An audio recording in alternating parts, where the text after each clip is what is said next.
Did you see that thing with Tim Cook, the guy from Apple, where he was like, "Man, people just aren't buying our phones anymore because it's cheaper to, get them repaired, and they don't realize that, and they're just, yeah." As somebody who has an iPhone and loves his iPhone, like, Apple's got some shitty practices. Everyone's got shitty practices. Everything's fucked. Everybody sucks. Everybody sucks. Also, sorry, I'm using bad language around the babe. Oh, she doesn't. Oh my God, dude. I think her first words from me were fuck. Well, yeah, as you were probably giving birth. Yeah. Fuck! It didn't hurt that bad. Yeah. Well, Drugs are wonderful. But it was fine. Hello, everyone. Hey, welcome to the new year, and welcome to a new episode of Tutor I Hardly Know Her. And welcome to the new baby. What? Special guest star. When did this happen? I don't know. She just showed up one day. We found a baby, everyone. We're keeping her. Don't tell anyone. How are you guys? Hello, guys. Happy Merry Christmas, Henry. Happy New Year's, and yeah, everything. All that stuff. We missed a couple days. In the wise words of the poet Stained, it's been a while. The immortal words of Stained. Is there ever a time where someone says it's been a while and you just have to just keep it in and not say that like that? It's so difficult when there's like a song that gets in your head like that. It's like All Star. If anybody ever says, "Hey now," I have a friend where her boyfriend will say, "Oh yeah, it's been a while," and then I look at her and I wind up to say it, and she looks at me and says, "Don't you fucking dare! Don't you fucking dare, Garrett!" Just have to keep my cool. How's it going? It's been what, a month? Yeah, about. It's been longer. It's been at least 5 weeks since we actually recorded an episode. It's been 6 weeks since we posted an episode. Yeah, it's been that's as of today. Yeah, as of publication date.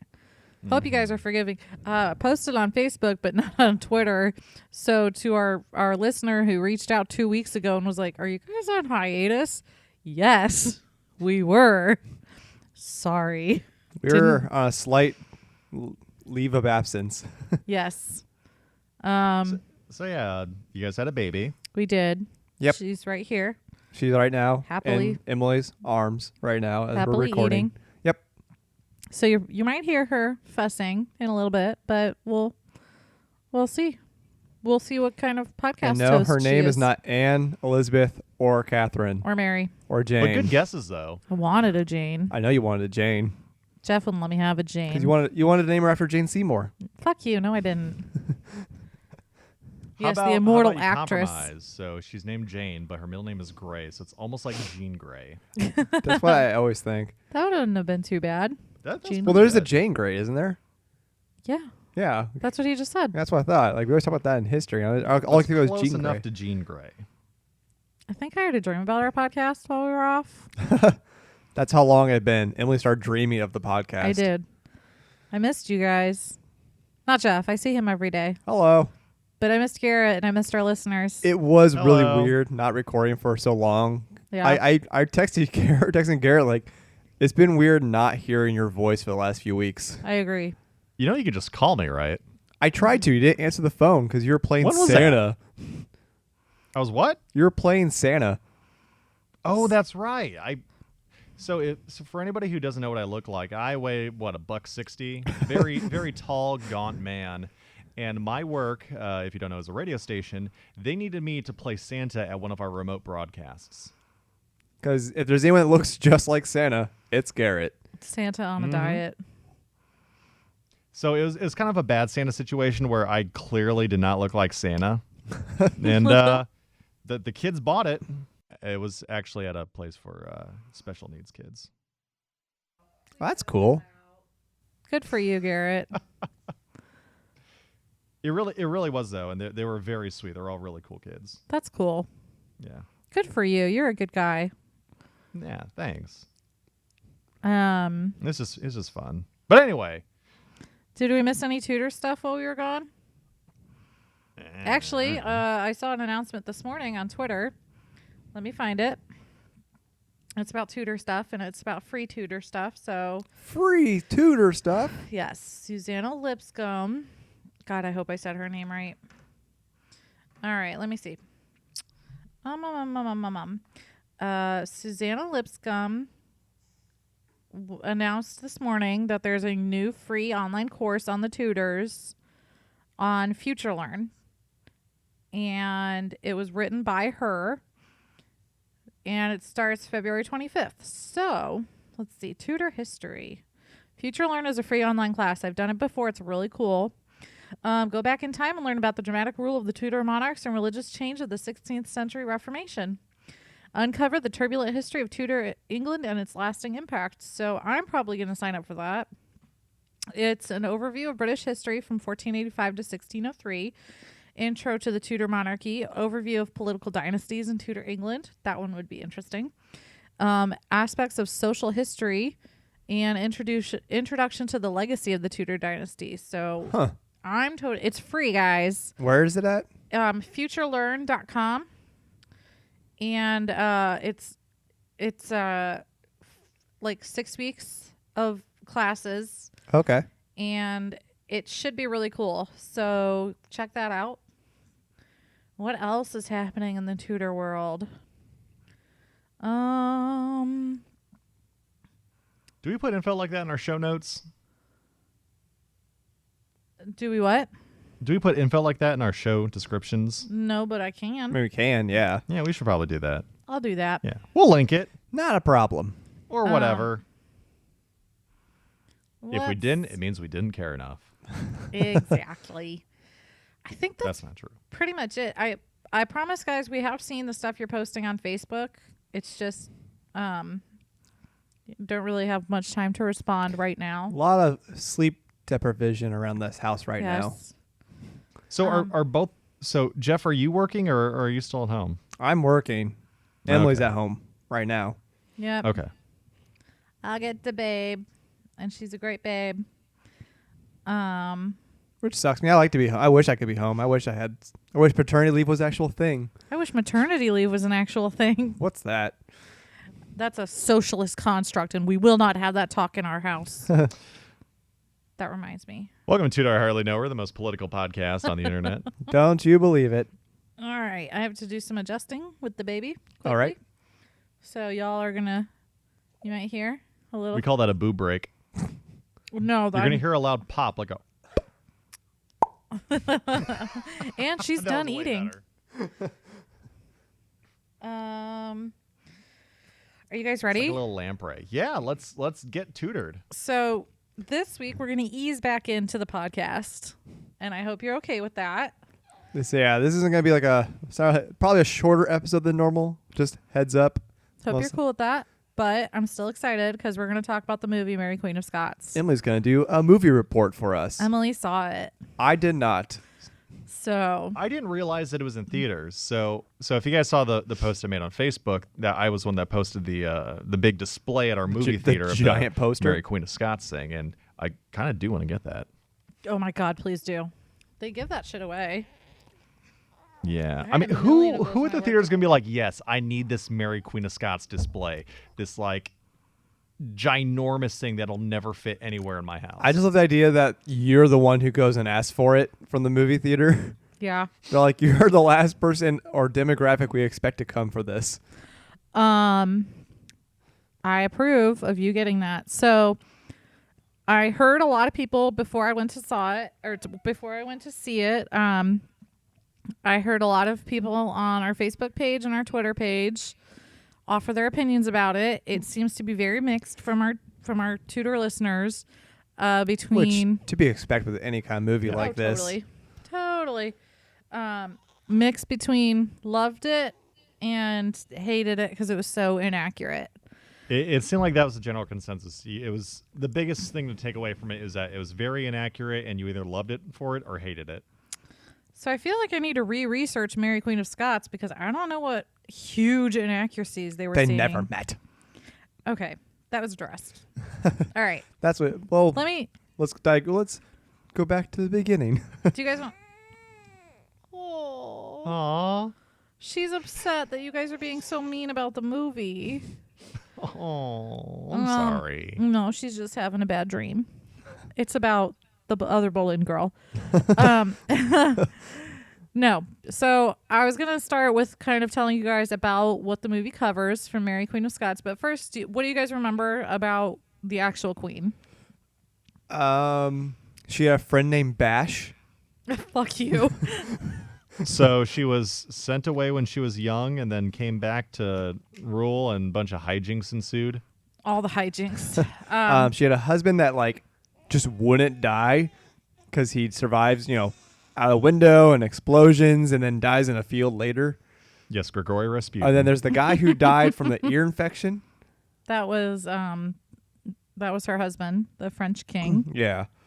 Yep. Then when she came back to England, she pretty much just stayed in a tower. Scotland. She went back to Scotland. She didn't go back to England. It was her first time in England. Oh, that was her whole first time. I thought she was at least born there. No. Okay.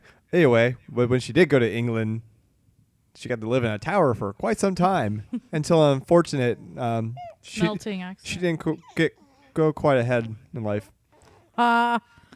Okay. Good memory, guys.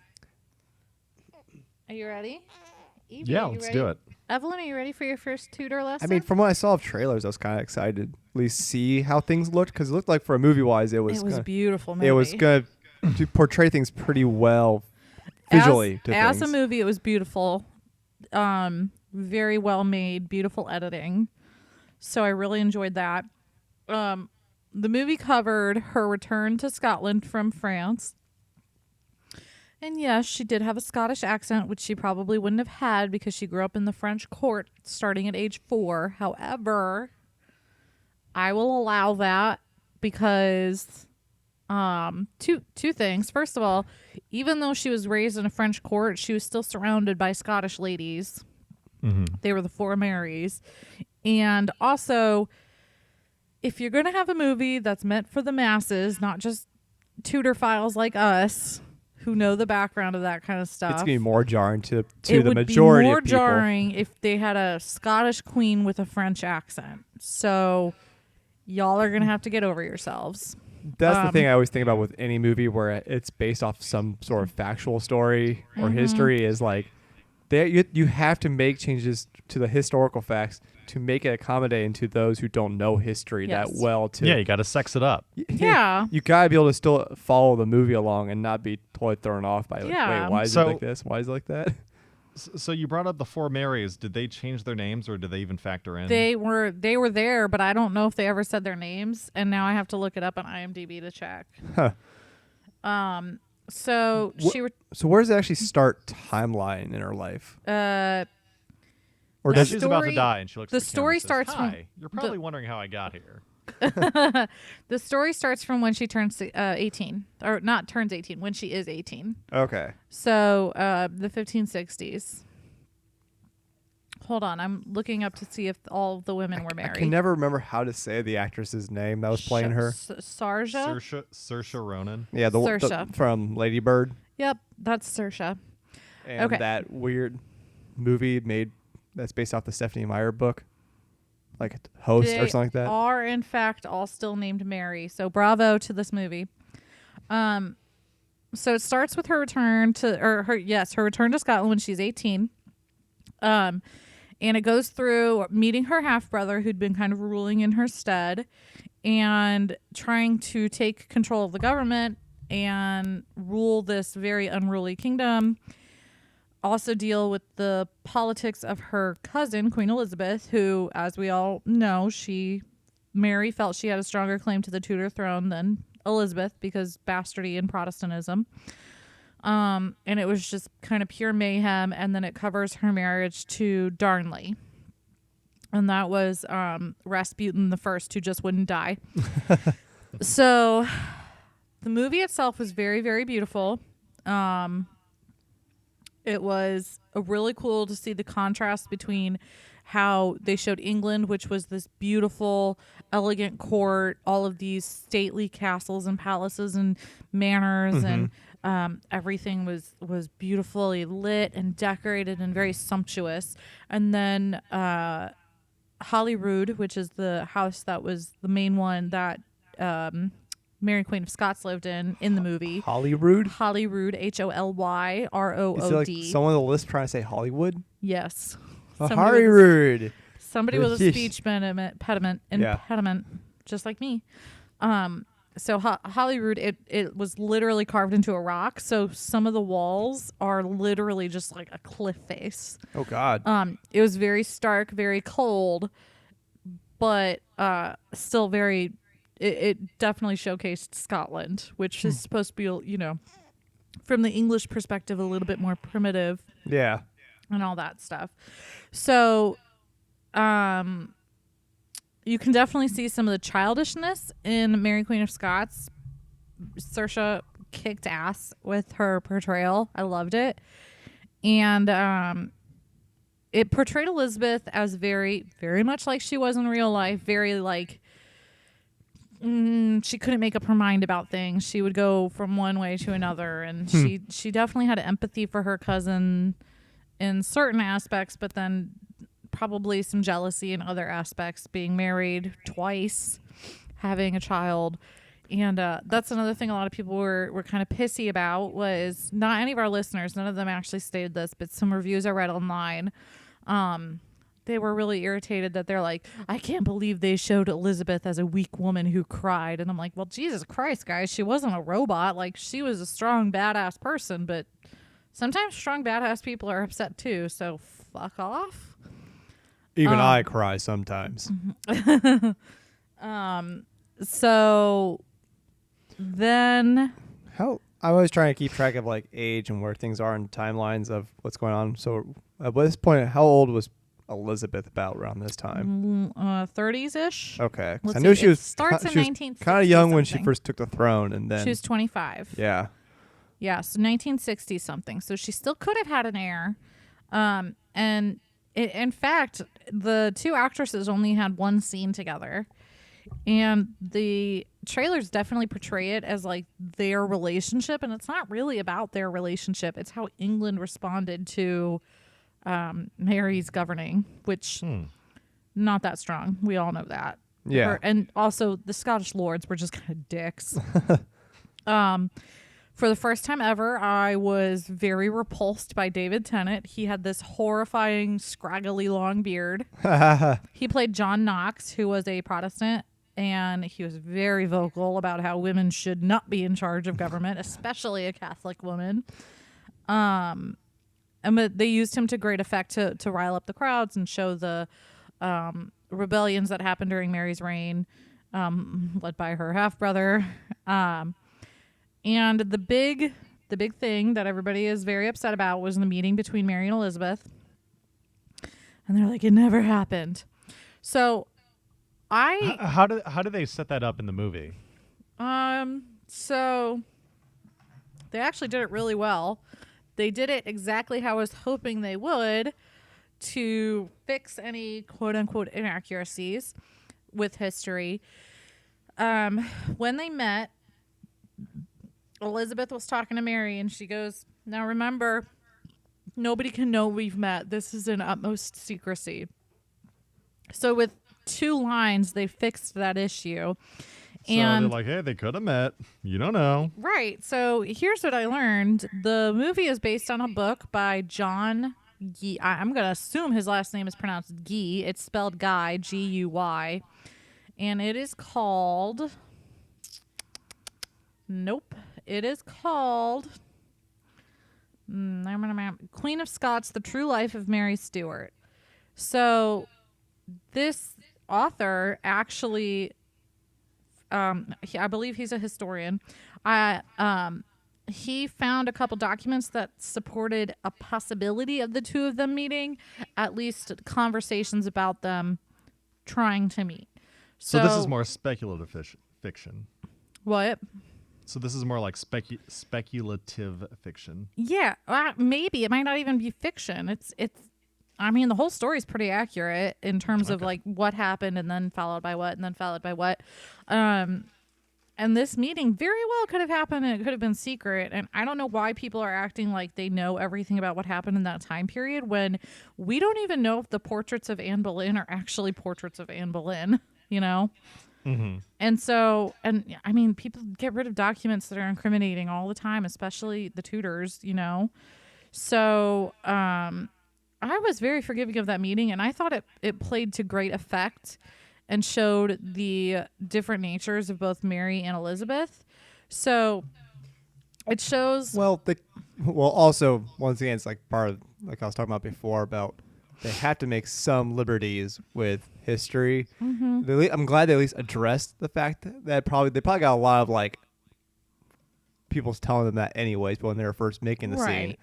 But then for them, they also need an excuse to have these two, Famous great actresses together in a scene at least once because they need at least one moment to kind of show some sort of relationship that they have between each other to like show them interact with each other at least once because you could try to do things with letters but it's very hard for the actors to kind of like play off each other when it's all probably voiceover reading a note to each other. Exactly. I mean, you could have done something like weird and artsy where it's like, as they're reading the letter, it's like them in a fake room talking to each other. It's like their imagination. Well, that was actually my second guess for how they would cover the meeting between them. If they didn't have them being like, this is a secret, then my second guess was it was kind of almost an imaginary. This is how a conversation would have played out based on their letters. Gotcha. So I really loved Margot Robbie's performance as Elizabeth because it showed her as more than just the badass warrior that we all know. And She's just really good in just about everything she does. she is. She did a fantastic job. And I liked the emotional moments of Elizabeth because so for example, this scene is in the trailer. When they meet, Mary calls Elizabeth her inferior and says that she's the queen and all that. And Elizabeth's already upset because she wants to help her cousin, but it would be detrimental to herself, Elizabeth. And it's just like this. She's torn because she is also a female monarch and she understands the danger of being a female monarch. But she also is like, this is a rival. This is somebody who could take me down. What do I do? And I liked that Margot Robbie perfectly captured that kind of warring nature. And she did a good job of playing that out throughout the whole movie. But I think it was especially great in her scene with Mary.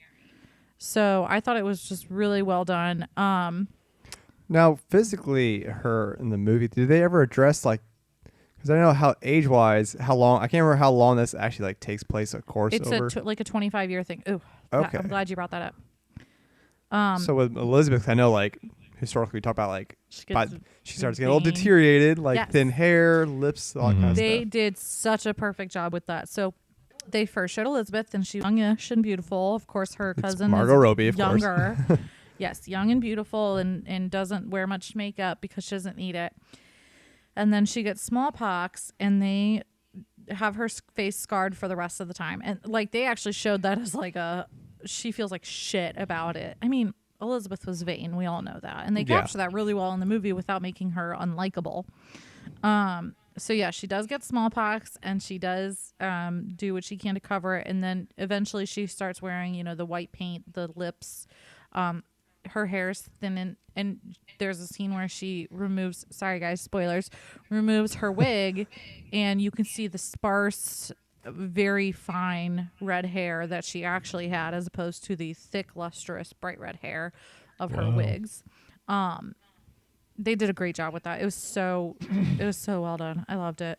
But that reminded me. So at the end of the movie starts with Saoirse. Sorry, I forgot how to say her name for a second. It starts with her praying as she's being taken to her execution, and I was like, why? Oh, I was joking about that, but okay. Right. And then at the end of the movie, during her execution, Elizabeth is doing a voiceover talking about, I think it's supposed to be like a letter she wrote to like an imaginary letter she would have written to Mary after she signed the execution. Yeah. And it basically said, I will always think of you as the young brave woman I met that day, or whose painting I first laid eyes upon when she took the throne at 18, instead of the elderly crippled woman you've become. So they did a really great job of allowing this amazing actress to continue playing Mary Queen of Scots in her really dramatic death scene without taking away the historical inaccuracy, because they're saying Elizabeth is imagining this as her 18-year-old self, so that's how we're portraying it. And I loved it. I thought it was fantastic. I loved the ending of the movie. I just thought it was really beautifully done. So, and then the movie also had a really diverse cast, and I'm like dying to research the diversity in that era, because they had an Asian actress playing one of Queen Elizabeth's ladies in waiting, and an African was her Scottish ambassador. That's one of the things I'm always kind of curious about with history, especially European history, is how diverse was it? Because I mean, now we're used to, like, for us in the United States is like we're just a ragtag, like everything just came to here. Like, that's the thing, is most of our culture is people came to this country from other countries. I'm always curious there, like, would there be many Oriental people, like from China or Japan or Vietnam or like that, or people from Africa? Africa makes sense because it's just south of Europe. Somebody requested an episode Indian about it, and I really want to do it, but I want to do it justice. I feel like that's such a heavy topic. Yeah, that'd be something I actually would like to talk about, because I'm always curious about how that was in history. Because you're always so used to watching. I'm used to watching historical movies where it's like it's about white French. guys. Yeah, it's a bunch of white guys wearing wigs in France or. Now, one site I saw did say that would have been an inaccuracy, so I can see that, but it just kind of made me want to research more. Sure. About that, about diversity in that time period, and whether Africans and Asians and so sex was a thing in this movie. So Whoa! Hold on, now you got my attention. Yeah, baby. So the few things I think you told me before you saw it was, like, apparently there's a scene in it where it's like a 90-second orgasm scene. It was like a 30-second orgasm scene. Hold on. Why didn't you tell me? I was gonna go see this with my mom, and then my mom was too tired, and now I'm really glad I didn't see this with my mom. Because of two sex scenes. First, there's multiple sex scenes. yes. Oh. And it's between Mary and Darnley, and the first one, he just goes right down to downtown on her, like, whoa. anytime. Okay, anytime somebody goes down on a woman in anything other than present day movies, I just want to applaud them. I'm like, good for you. Also, I want to do it during present day movies, but especially historical movies. So, that happened in the first part, and then the second sex scene, I don't even know if you can call it sex. It was, I don't know. She needed to get pregnant. She needed to get pregnant, and this is a big one. Sorry, guys, totally forgot about this. The movie says that Darnley was gay, or at least bisexual. And he slept with... Do you guys remember how when Mary was pregnant, a bunch of lords and I believe her husband burst into her room and killed her secretary in front of her? It was an Italian. Mm-hmm. So that does happen in the movie. It's really dramatic, super good. But in the movie, Darnley had slept with that Italian. And so it was like this weird, almost revenge type thing for Darnley, but also like, why aren't you making me your king? He was a weak ass bitch in this movie, which I mean, he was a weak ass bitch in real life, but the actor did a perfect job of capturing just what a spineless little fucker he was. He was definitely a pawn, definitely useless, and so his death was like, okay, thank you for getting there. But then if you remember, she married again after her husband was murdered. Mm-hmm. That happens literally 24 hours after she's widowed in the movie. So I was like, I get it. Because I was watching the movie and I'm like, they're spending a lot of time on this Darnley marriage. How are they going to fit in another marriage and treason? Because the movie starts with her execution, so you know treason has to be in there. And it was like I'm looking at my phone to see the time, and I'm like, this movie's almost over. Like, is there going to be a part 2?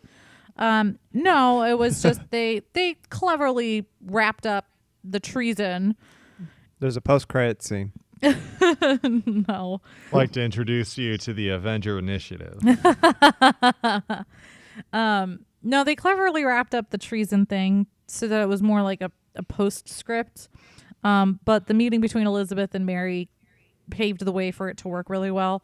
Mary's second marriage, though, that one was like that. It was super fast and it was weird, and you know why it had to happen, but I'm like, could you add 5 more minutes to that storyline to make it a little bit nicer? So let's see what else about the movie. How was the costuming in this? Beautiful. Because that's usually one of those things you have issue with a lot of times with historical movies. It's hard to get It is. Very accurate to It what you is. can be. Beautiful costumes. And that was another thing that was really shown between Elizabeth and Mary. Elizabeth had these sumptuous gowns, and Mary had very gorgeous, well-made gowns, but not quite as elaborate as Elizabeth's. Mm-hmm. And Now, would that have been true, or is that just more for them to kind of give more contrast between the characters? If you look at portraits of Mary, she still had very, very elegant, elaborate costumes and beautiful pieces. But I'm sure people would have worn their best for portraits. And I'm sure I'm sure this for the movie purposes, it helps to give more contrast between the two of them to kind of show one lives in a different kind of world than the other. Yes, absolutely.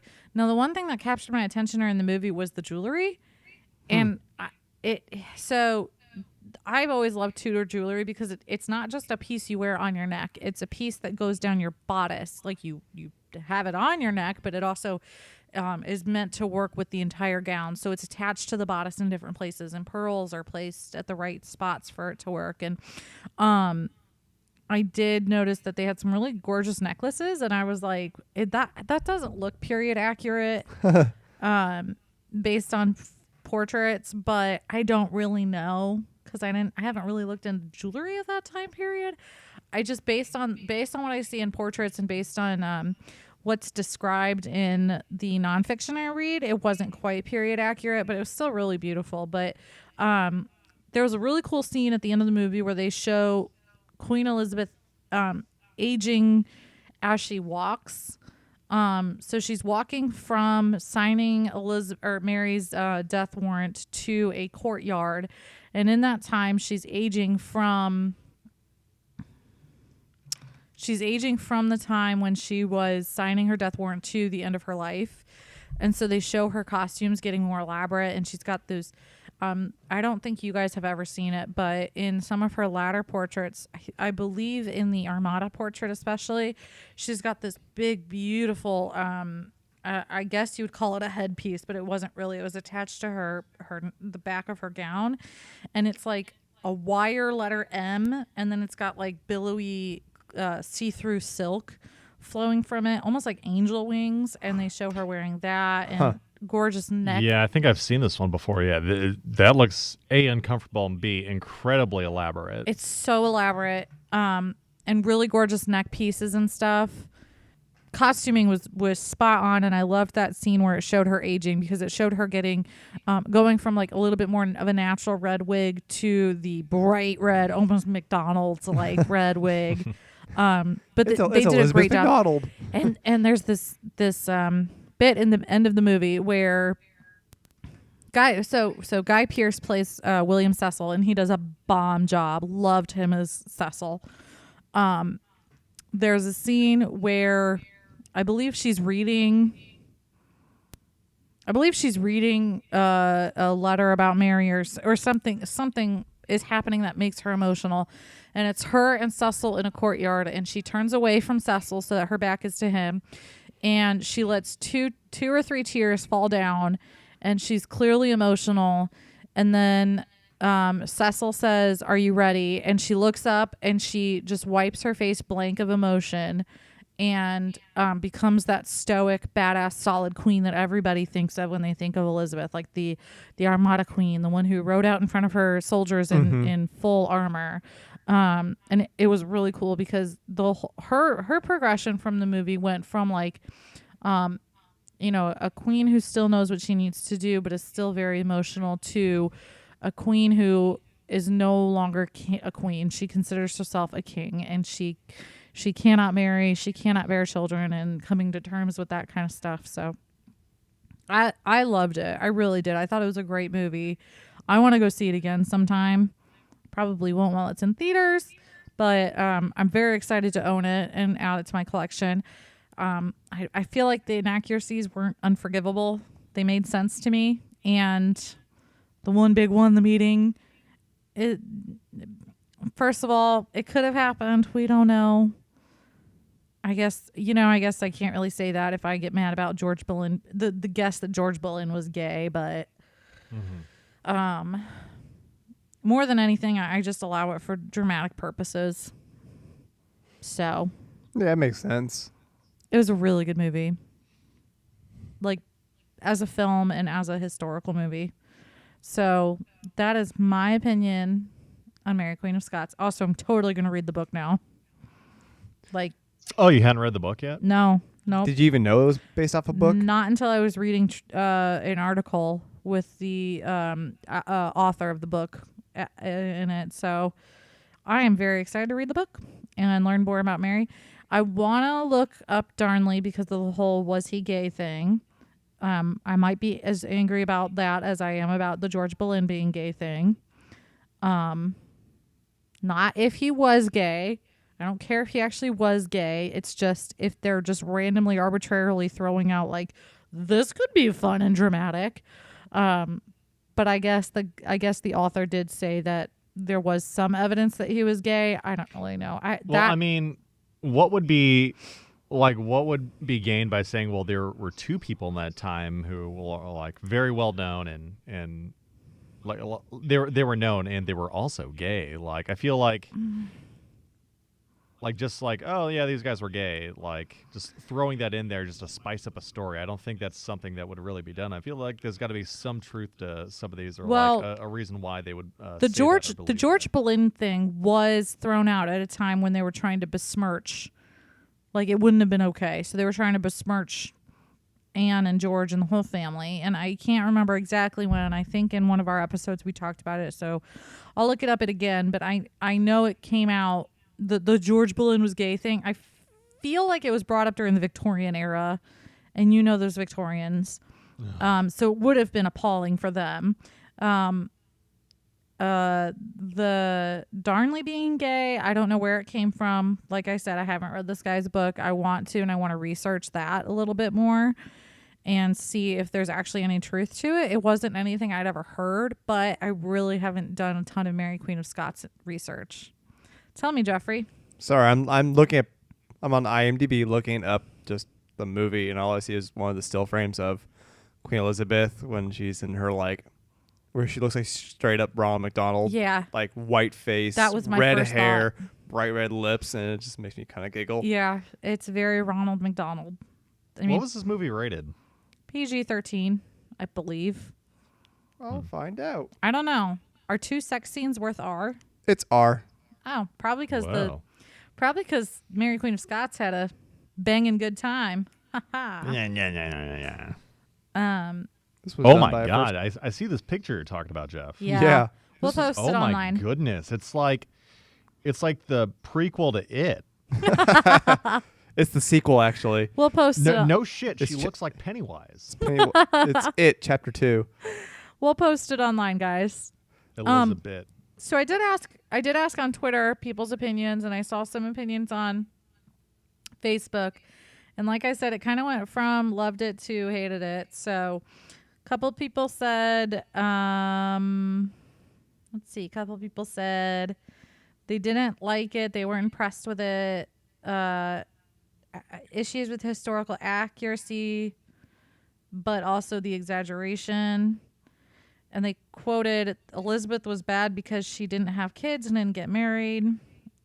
I I don't know if I agree with that. I don't think the movie portrayed it as Elizabeth was bad for not getting married and having kids. I think it gave us a different view of Elizabeth as a person struggling with the decision to put country before personal happiness, and she kind of made a claim to that. I don't feel like it was exaggerated, and I don't feel like it showed her as a bad woman, but that's up for debate. A lot of people were disappointed in it. Somebody captured it fairly well. I liked it, but I wish it was longer. I felt it did a good job covering right up to just after Darnley's murder, but then rushed through the rest of her life. I agree with that. I liked it more than I thought I would. Historical inaccuracies didn't really bother me. And then, like I said, a couple of people were super disappointed. Tell us, but like, guys, get on Twitter and tell us what you didn't like about it, or Facebook. Let us know. I love hearing from you guys, and we can cover that in our next episode. Anything else interesting, Jeffrey? Oh, I saw a picture of David Tennant, and he looks like Leonardo da Vinci in it. Yeah. Yes, he does. I think Saoirse was on Ellen DeGeneres, or maybe one of the late night shows, and they showed a picture of her right next to a portrait of Mary Queen of Scots, and it's fairly spot on. So they did a great job casting. Yeah, for the director. This was her first movie to direct.